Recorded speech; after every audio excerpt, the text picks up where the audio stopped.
some specific plant-based foods are actually able to protect our blood vessel, protect our vision, and what's good for our eyes are good for our brain. So you get a twofer, a double-barreled approach to overall better quality of life and protected function. Can the right foods hold the key to unlocking a world of sharper vision, enhanced cognition, and optimal brain health? Food as medicine is something that we do for ourselves. It's very empowering that we can actually use knowledge, modern knowledge, to be able to make those daily decisions that can actually help prevent disease. So you don't need the doctor to do that intervention. Our guest today is Dr. William Li. He is an internationally renowned physician and scientist whose research laid the foundation for more than 40 new medical treatments that impact care for more than 70 diseases, including diabetes, blindness, heart disease, and obesity. We can eat to preserve our vision. There are foods that are now known to be very important to contain the secret sauce to helping us preserve our vision. What are some of the specific foods or nutrients that can have a positive effect on your vision? Vision is one of these senses that is the most precious sense to us, but we don't think about it until we start to lose it. He is the best-selling author of Eat to Beat Your Diet. This is about burning fat, health for your metabolism, and living longer. He is president and medical director of the Angiogenesis Foundation, a world-leading specialist in blood vessels and preventative health, and the author of countless papers on the subject. His TED Talk, Can We Eat to Starve Cancer?, has garnered more than 11 million views. About 50% of the foods that we were actually testing were as or more potent than the drugs that we were developing. Has your research shown that we could actually even reverse? Our nutrition can help us keep blood vessels healthy, and that's really where eating to beat vision loss is a reality today. Do you have 3 favorite foods that people should add, and also 3 foods we should delete or at least reduce? I'm going to give 3 grand slamming foods that I think are just winners. Welcome back, Kwik Brains. I am your host and your brain coach, Jim Kwik. Today we'll be discussing this term, angiogenesis, its impact on the brain and your vision, and how your diet can help manage your vision loss and build a healthier, better functioning brain. Welcome to the show, Dr. Li. Thanks very much, Jim. Thanks for having me on. We have a lot of mutual friends. We spoke recently, relatively recently at an event together. We shared a stage, and I really enjoyed your presentation. So I wanted to invite you on to our show because we get a lot of questions and we've never done an episode. I know we could go many different places in terms of burning fat, healing your metabolism, living longer. I wanted to focus on vision because out of the 400 episodes we've done, we've never covered this topic. So my question for you today, and we could go different places, and I highly recommend people get your book. We know you read to succeed, and our community loves to read. I think that reading is to your mind what exercise is to your body. I want to ask you, we have a question. So we have a group called Kwik Success, and it's our monthly, and the only place where I do live coaching, hot seats, and then we also have a book club on top of that. And one of our success members asked, what are the top 3 foods that you would delete from your diet, and also the 3 foods you personally would recommend adding to your diet? And that would probably be the last question, but we always ask kind of questions from that Kwik Success community. People could find out more about it and join it at kwiksuccess.com. But my opening question really is, well, what I opened with is, how can you manage vision loss? You know, I'm in my 50s. It's something that I'm concerned about. I know a lot of our listeners have reached out to our team about this, specifically through your diet. What's your paradigm or the principles or your approach towards that? Yeah, such a great question. I'm so glad we're talking about vision, Jim, because that actually was one of my first passions as a scientist and also as a doctor. In fact, I wanted to be, at one point, I thought about becoming an ophthalmologist, an eye doctor, because I was so fascinated by this little ball. We've got 2 of them in our heads, and they are direct communications to our brain. So everything that we appreciate about the world, and frankly about ourselves, we associate with what we can actually see. In fact, vision is one of these senses that is the most precious sense to us, but we don't think about it until we start to lose it, or we start having problems, right? So if you think about general health as something that many people take for granted until you start to lose it. And that's all you can think about. So too within health, our vision health is like that. It's just something we assume it's part of who we are every single day until you start having problems. Then you're like, wait a minute, what's going on? I can't see as well. So I'm a scientist. I'm what we call a vascular biologist. So I study blood vessels, and blood vessels are connecting every single organ in your body, from your mouth to your brain, to your eyes, to your heart, to your lung, your livers. And so the idea of food being something, our nutrients being delivered from what we eat through our bloodstream to our eye is absolutely vital for the ongoing health of our vision and to prevent vision loss. And I'll come back to that, talk about how do we do that. But the other thing is I'm a clinician. I'm internal medicine. And what that means is that I take care of men and women, young and old, healthy and sick. And because vision is one of my passions and brain health is something that I'm intensely interested in and have actually been working on from a dementia perspective, from a cognition perspective. Listen, anybody who's sort of our age range probably knows, if not our direct parents, then the parents of our friends, our good friends, who are actually struggling with, the cognitive and functional issues of aging.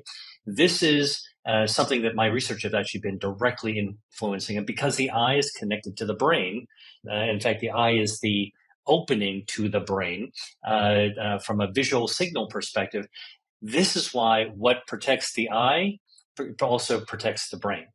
This is why the eye, in fact, is a window into some of the problems of the brain. And most doctors don't look in the eye. Only an ophthalmologist really does that. So, and again, I'm internal medicine, so I cover the whole gamut. And I became a food as medicine researcher because I have a background doing medical therapy development. As you actually mentioned in my intro, I was looking at blood vessels as a common denominator of disease. And by looking at ways to wrangle the common denominator, like what is it that underlies, connects all these different diseases from vision loss to cognitive dysfunction, dementia, to obesity, to diabetes, to cancer, to heart disease. Well, it turns out to be blood vessels. And so what I did is I did a deep dive into this space to ask, what medical treatments, biotech treatments can we actually wrangle, can maneuver, help produce, squeeze out using innovation? And that became such a successful enterprise. I then started to ask, well, what happens if we start throwing food into the same system? And what I discovered is that when we started throwing food and food extracts into these drug development systems to help keep blood vessels healthy, including vision, I found that about 50% of the foods that we were actually testing were as or more potent than the drugs that we were developing. And so I'm one of the OGs when it comes to food as medicine. And I love to talk about it because while treatments, you write a prescription as a doctor for people, it's the right drug for the right person at the right time, but not everyone can get the treatments they need.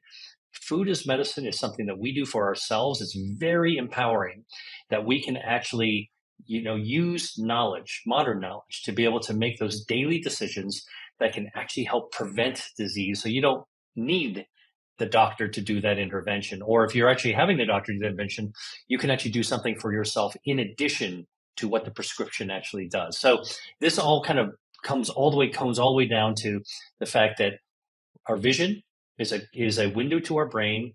Our vision is a sense that we prize the most. If you lost your sense of smell, you're probably okay with it. Like you had a cold, you start losing your vision, all of a sudden, like that sets off panic. And so we can eat to preserve our vision. There are foods that are now known to be very important to contain the secret sauce to helping us preserve our vision. And by preserving our vision, as it turns out, the research is showing it also helps to preserve our brain function, our cognition.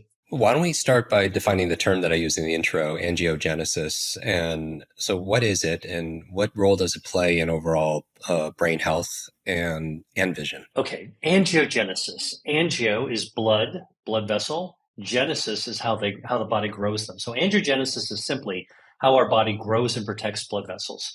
And what's really amazing is that we've got 60,000 miles worth of blood vessels packed into our adult bodies, under the skin, through all of our tissues, all the way down to the bone, and even inside the bone, we've got more circulation. And our blood vessels are the highways and byways that bring the oxygen that we breathe and the nutrients that we to feed every single organ, including our eyes and especially our brain. Okay, that's really the connection. So when we have healthy blood vessels, very good circulation, our vision is actually good. When we've got good circulation in our brain, our cognition is actually good. And guess what happens when we start to have problems with our vision?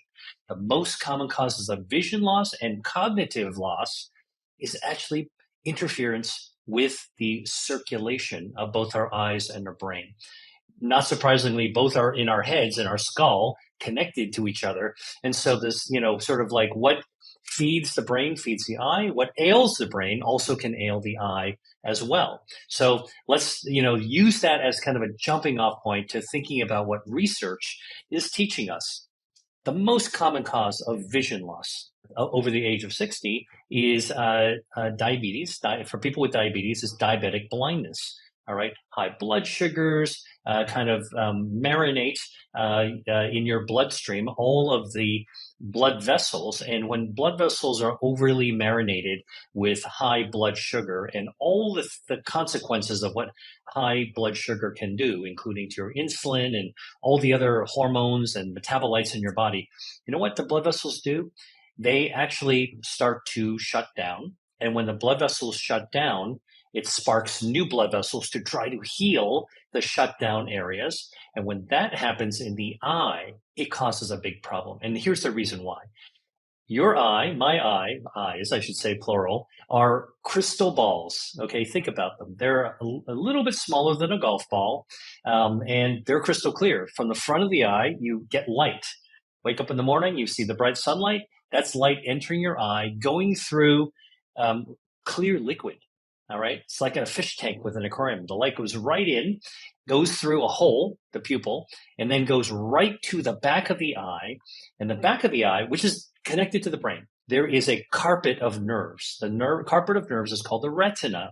You may have heard of the retina, but it's really literally a carpet of nerves that is made of neurons, okay, brain cells effectively, interlaced, woven, stitched together with a circulation, because the power it takes to process the definition that we want for our vision requires a lot of blood flow, a lot of oxygen. And so the nerves and blood vessels are laced together, okay, like a beautiful old-fashioned tablecloth. And when the light signals hit that nerve signal and it's powered by the blood supply, it allows that nerve signal to go straight into our brain, okay, right to the back of our brain.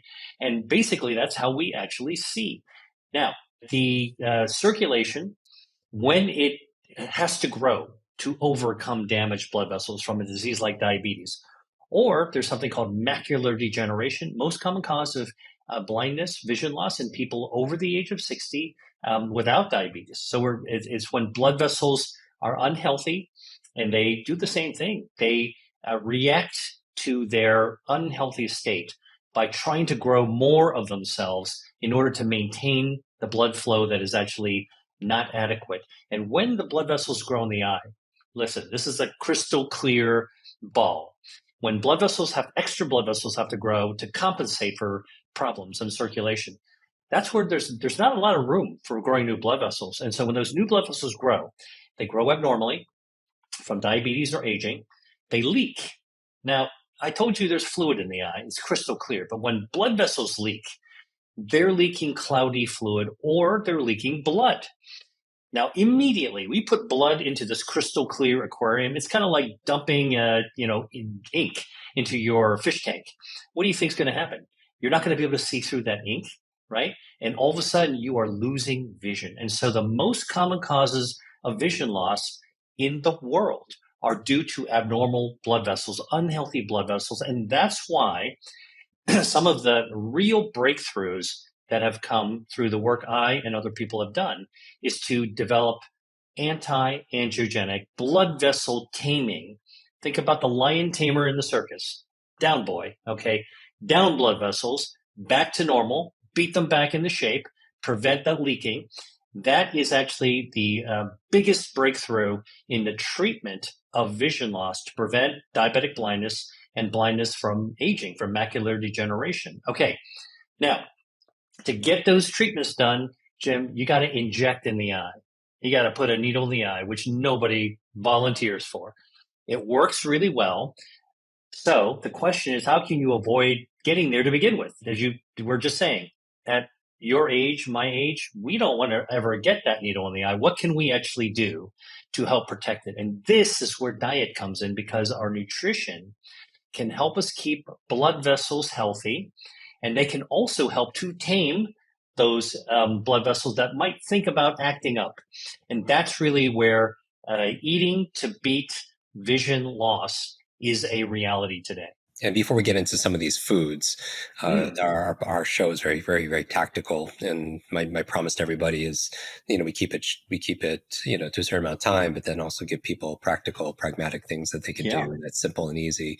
I want to get clear then. So your eye, which has these also neurons, it's kind of like almost a part of your brain that's outside of your skull. And as the foods could potentially protect and maybe prevent or mitigate, like even they're neuroprotective. And we've done a lot of episodes on certain foods that are good for your brain, or neuronutrition. It could also be protective to your eye. Has your research shown that we could actually not even just protect, but even reverse? Has that been seen? Yeah, well, actually, by actually taming blood vessels remarkably for people who have lost vision, we can actually, in some cases, reverse vision loss and restore lost vision. I have a patient, and this is about 10 years ago when these breakthrough treatments, these are the injections, came out.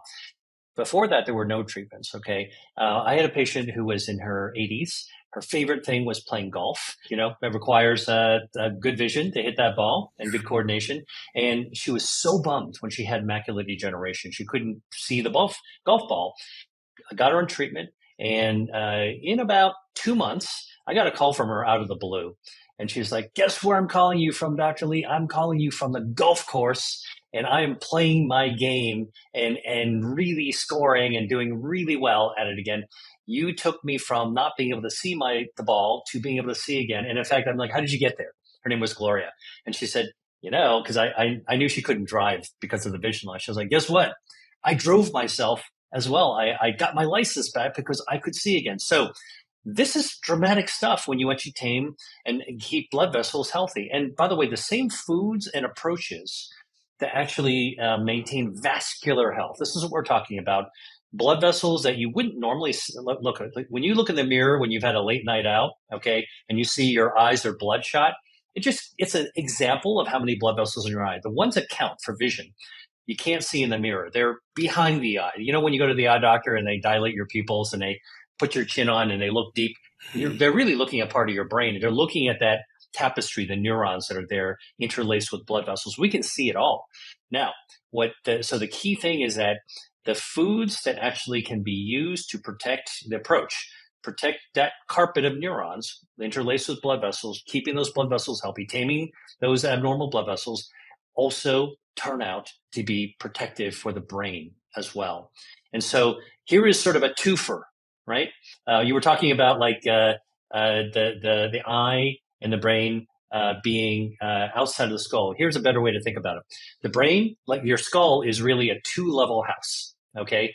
The brain is on the upstairs, on the second floor, and underneath the floor, which is the bottom part of the skull housing your brain, on the first floor are your eyes. So the part of your brain that's on the first floor are your eyes. And then you walk upstairs, and now the brain's right there. And so this connection, just like in your house, of the circuitry and the circulation between your eyes and your brain suddenly makes sense. And what we eat can be good for the brain, good for the nerves, and what's good for the brain, the blood vessels and the nerves in the brain, also good for blood vessels and nerves in the eye. So this is a perfect topic for your audience. It's really, really interconnected and very practical too. I love that.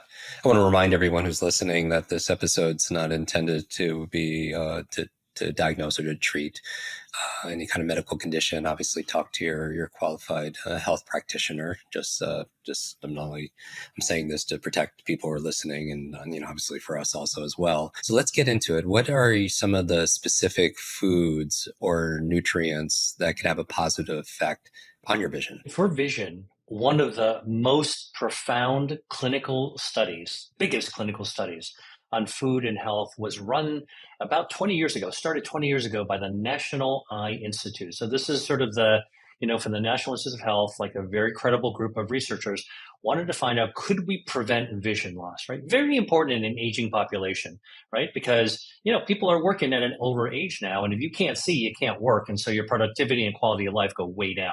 And by the way, the other reason to protect vision has to do with the fact that our eyes allow us to be independent.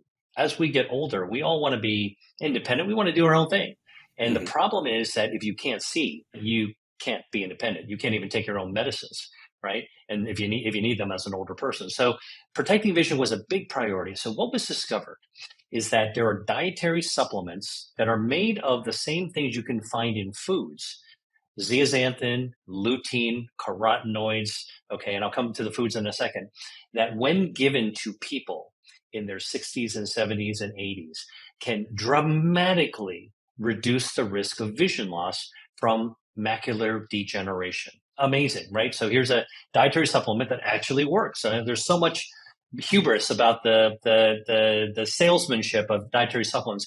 If you ever wanted to find one supplement to trust, it's the one that had the largest clinical trial to preserve your vision. It's called AREDS, AREDS. I don't get paid by any companies doing any of this stuff. I'm just telling you the facts. Data is really convincing. So AREDS is recommended for people, frankly, over the age of 50 to take once a day in order to be able to protect their vision. But here's the thing. The stuff in AREDS is really, some vitamins, there's lutein, there's zeaxanthin. These chemicals that I just mentioned, zeaxanthin and lutein. These are natural chemicals that Mother Nature has laced into foods. What are some of the foods? Watercress, kale, broccoli, red bell peppers, persimmons, tomatoes. You get these same type of natural bioactives just from the foods that we can eat. So, this whole idea of plant-based foods, which is a generalization, we can be more specific. Of carrots, red bell peppers, kale, leafy greens like watercress. Those actually contribute to blood vessel health for your eye, to lower the risk that you might have blood vessels going out of control. They tame the lion. And the other thing that they actually do is they also, because you're eating them, they go into the bloodstream. They also affect your brain. They also protect and tame circulation to ensure better brain circulation as well, better blood flow to the brain. Now, I'm going to tell you, not only is that sort of been shown by the dietary supplements that translate to food, but by the way, the other thing that's really cool is that there's some evidence that's starting to develop that these supplements for eye disease also protect against dementia as well. Isn't that cool? All right. Now, foods are really important because we can also protect the blood vessels directly. So there are foods there's a substance in strawberries called ellagic acid that we know actually can prevent abnormal blood vessels from growing. They're blood vessel tamers. And when you actually have ellagic acid from a strawberry, ellagic acid is what makes strawberries tart. Okay. And if you get organic strawberries, they actually have higher levels. And the reason is because the strawberry plant naturally makes ellagic acid as a response to being nibbled on by bugs in the environment. So this is Mother Nature's wound healing response. So when you grow naturally, the strawberry is going to have more ellagic acid. When you eat an organic strawberry grown naturally, you're going to get more of this blood vessel protective response. Recently, it's been shown by a group at University of Cincinnati that eating just 1 cup of ripe strawberries per day for 6 weeks. This is published in a research journal. Actually, in middle-aged people who had mild cognitive deficits, right? Not full-blown end-stage dementia, but mild. Like, where are my keys? I'm sorry, what is that again? The thing that you're starting to develop the symptoms. It actually improved memory, strawberries, 1 cup against a placebo. It reduced the depression and frustration of not being able to remember things. Okay. And it actually improved the score, the cognitive executive functioning score, all because of the ellagic acid and another bioactive we think called anthocyanin as well. So again, we're beginning to tease apart. Like I always tell people, Don't worry about the chemical names. Don't worry about remembering all the details. Like people like me who study food as medicine, and I write about this in my book, let me do the heavy lifting for you.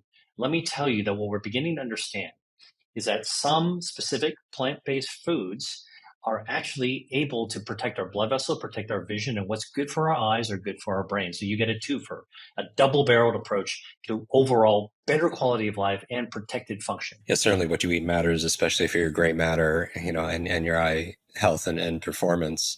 We'll put a list to the studies also as well at our show notes, as we always do, at jimkwik.com/notes. I do want to ask you this question from our Kwik Success community. Again, people could go to kwiksuccess.com to be able to join. So I believe we always want to be able to give people the option to be able to change behavior, right? Because information alone isn't going to change their life. It's the acting and the application, right? And, there's always these choices we can make. And there's really only 4 choices to make change. You either stop something, you start something, you do less of something, or you do more of something, right? And so let's talk about the question that we had in our community was, if you could identify 3, and I know there are much more because you talk about a lot of different foods, which is amazing to have options in the book, and I highly recommend people get their copy. Do you have 3 favorite foods that you think people should add, and also 3 foods we should delete or at least reduce? And I know there are going to be more than 3, but maybe we could start with the 3 you would avoid, or at least, do your best to be able to manage and do less of.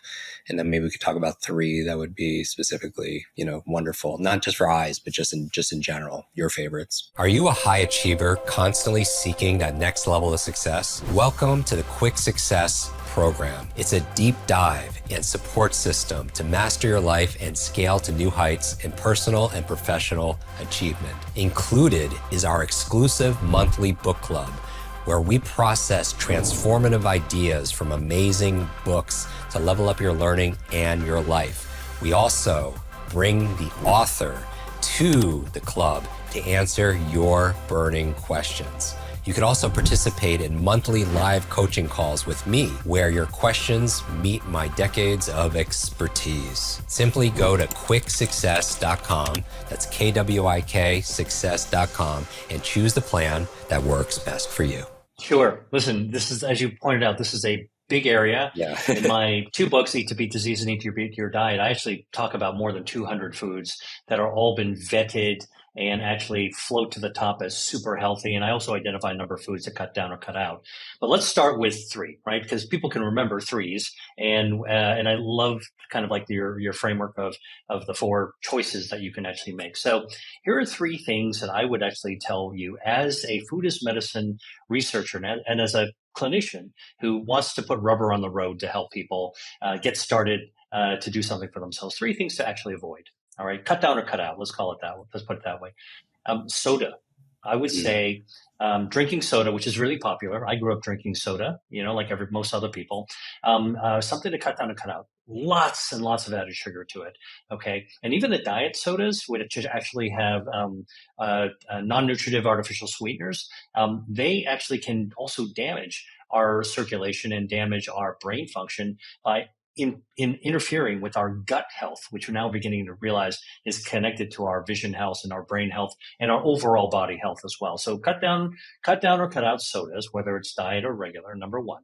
Number 2, cut down on ultra processed foods. And I'll give you a concrete example. If anybody who follows sports, that the big events, whether it's the Olympics or whether it's the Super Bowl, people get together and what do? They bust out the chips. Chips actually are a great example. Those nuclear colored chips are a great example of something that everyone loves. Okay, but they're ultra processed. They take whole foods like wheat and other types of whole grains, and they machine them and extrude them, and then paint them with colors, and then put artificial preservatives and flavorings and seasonings, all to do something that really might be addictive, because it's hard to eat just one. But the bottom line is that those ultra processed foods, of which I think snack chips are a great example. You name your favorite ones, cut down or cut out, because those actually harm our overall health defenses. They take down our shields, including for our vision, including for our brain. Eat them every now and then if you want, but honestly, they're not good for you. Cut down or cut out. The third one I would actually tell you is processed meats. Processed meats, by the way, by the World Health Organization, is classified as a carcinogen. All right. We do know that actually eating processed meats increases the risk of colon cancer and esophageal and stomach cancer if you eat them a lot. Now think about the grade school cafeteria or maybe the mom's lunch made with that sliced bologna or whatever you got at the deli. So common, right? Like we probably grew up with that kind of stuff surrounding us. We now know with modern research that those types of ultra processed meats, bologna, salami, pepperoni, all the stuff that are made. I'm not talking about the old world, old school things that are air dried and minimally no preservatives put in them.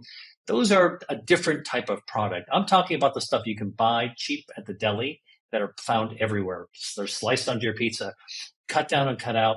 That is definitely they're filled with added nitrates or added colorings and seasonings. You get a lot of stuff on there. By the way, I had a patient once who was a USDA inspector, and he was specifically inspecting the factories that were making processed meats. And he told me he lit up my awareness on this because he said, some of these sausages that are made, he's like, they make the sausage in a casing, they drop them into a swimming pool filled with artificial chemicals and preservatives and flavorings, and just leave them there for months.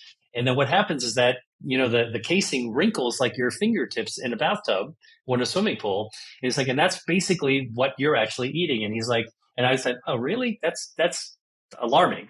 And he said, let me tell you something that's more alarming.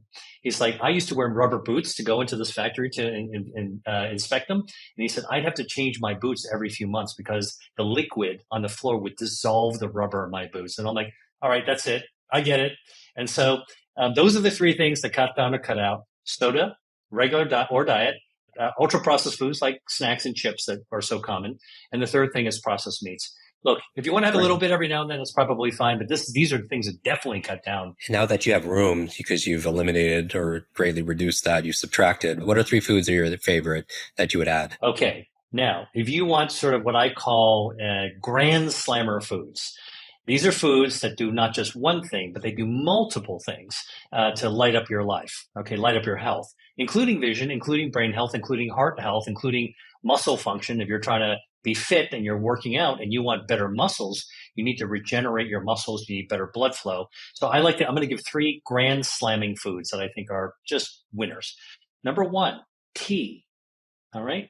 Tea is the second most commonly drank beverage in the world. I have one as well. Okay. And we used to think that green tea was like the best. Probably is. But recent research has shown that green tea, oolong tea, black tea, even super fermented tea like pu'er tea, which is a tea from Southwest China, all light up your health. Better for gut health, better for circulation, better for brain health, lowers depression, improves your blood pressure. Amazing, but scientifically shown and clinically shown benefits. So tea is one category to add in your life. By the way, don't add sugar to your tea. All right. Drink it as straight as you can. And if you're going to add sugar, if you're going to put sweeteners, you can use honey, you can use sort of more natural sweeteners. Just don't chunk lots and lots of cane sugar into it. And dairy too. I'm giving you some fine points here, but they're practical. I think people like practical things. Absolutely. The British tea is actually to use milk in your tea. They have green tea, have a little milk or cream to your tea. A lot of people like that. Look, the polyphenols in the tea, the catechins that are good for us, that's what lights up your life. They get caught in the little soap bubbles that cow dairy actually forms in tea. These are invisible soap bubbles. You can't see them. Chemically, they form soap bubbles. When you drink it, actually, the good stuff, the catechins, actually are still stuck in the bubble and they just go right through your stomach. And so you only absorb maybe 30% of the good stuff. The rest of it just kind of tumbles out of you. All right. And so if you want to get the most, I always talk about getting the most out of whatever effort you're doing. If you hold back on the dairy, nut milk is okay. It's the cow milk that actually forms those bubbles. So almond milk, soy milk, all those are fine if you want to cut it. So tea, something to include. Second, berries. I'm using berries as a category, so you get to choose your own. All right. Strawberries, raspberries, blueberries, blackberries, lingonberries, you pick your huckleberries, pick your own wherever you are. They are tiny but powerful because the bright colors, the blues, the reds, the oranges, are all caused by and the amazing flavors that pop out of a ripe berry is actually made with is caused by these bioactives, but polyphenols, the ellagic acid, the anthocyanins that really light up your health in all kinds of different ways. And by the way, for berries, here's something practical. Look, I'm a big believer in going to the farmer's market and buying the seasonal fresh berries, but here's the thing. You can actually get frozen berries, which are less expensive, and you can buy them in bulk and store them in your freezer, easier to deal with, okay? And they have the same bioactive value. They're picked from the field, flash frozen, and you're good. So second, berries, choose your own. They're all good, fresh or frozen. I'd still recommend that you go for those now that you have some room because you removed other things. Third thing that I would actually tell you is brassica, which is a category of vegetable. All right. If you're in Asia, that'd be bok choy, gailan. These are all the kinds of very common. If you go to your local Asian grocery store, almost all the fresh greens in the produce section are going to be brassica. All right. But if you're on the other side, the Mediterranean, which you also know is a super healthy way of eating, you're talking about your broccoli, you're talking about your black kale, the Tuscan kale, the cavallonero. You're talking about your cauliflower, all kinds of different types of greens of different sorts. Great source of dietary fiber, great source of bioactives that actually light up your brain health and light up your blood vessel, your vascular health, and light up your immune health while lowering inflammation. And you get to choose from the repertoire of Mediterranean recipes going back generations or the repertoire of Asian recipes to be able to find ways to take the salad bar, which I find one of the most boring things that you can actually encounter, and to turn it into something that you would actually look forward to eating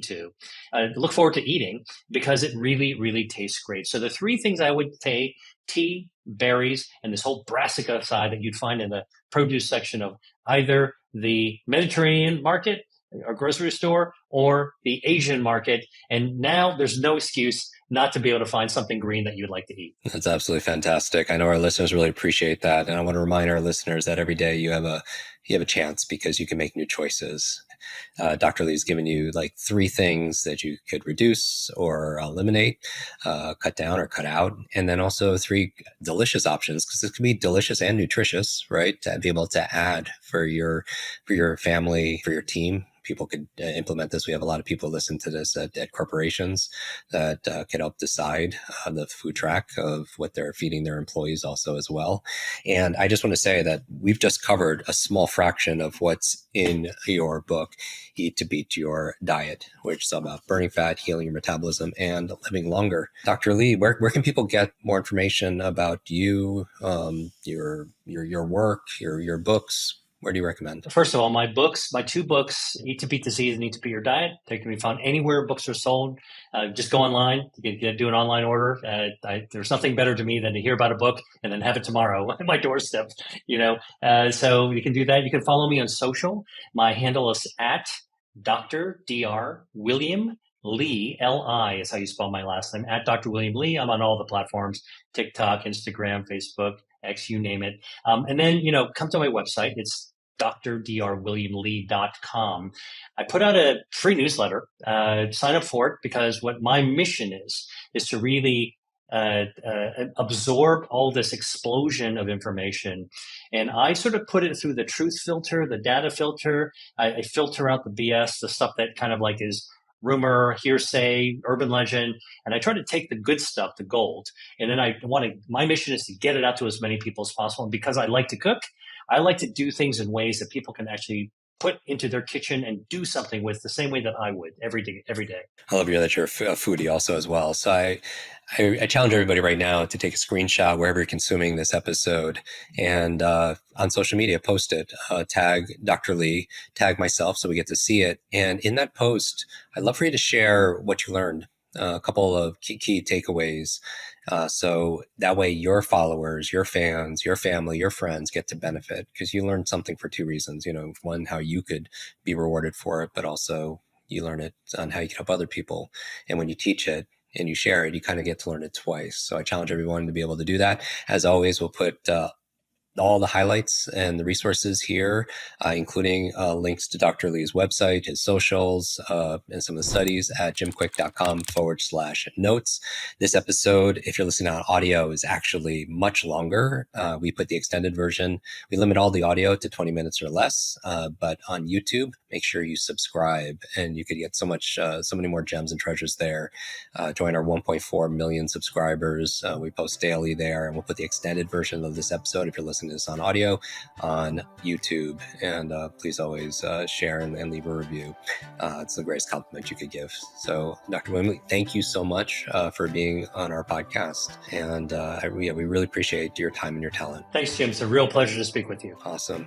All right, everyone. Thank you so much for listening. Share this episode. Make sure you subscribe, because if you miss something, you will absolutely miss a lot. We have some big things coming. And until our next episode, remember to be limitless.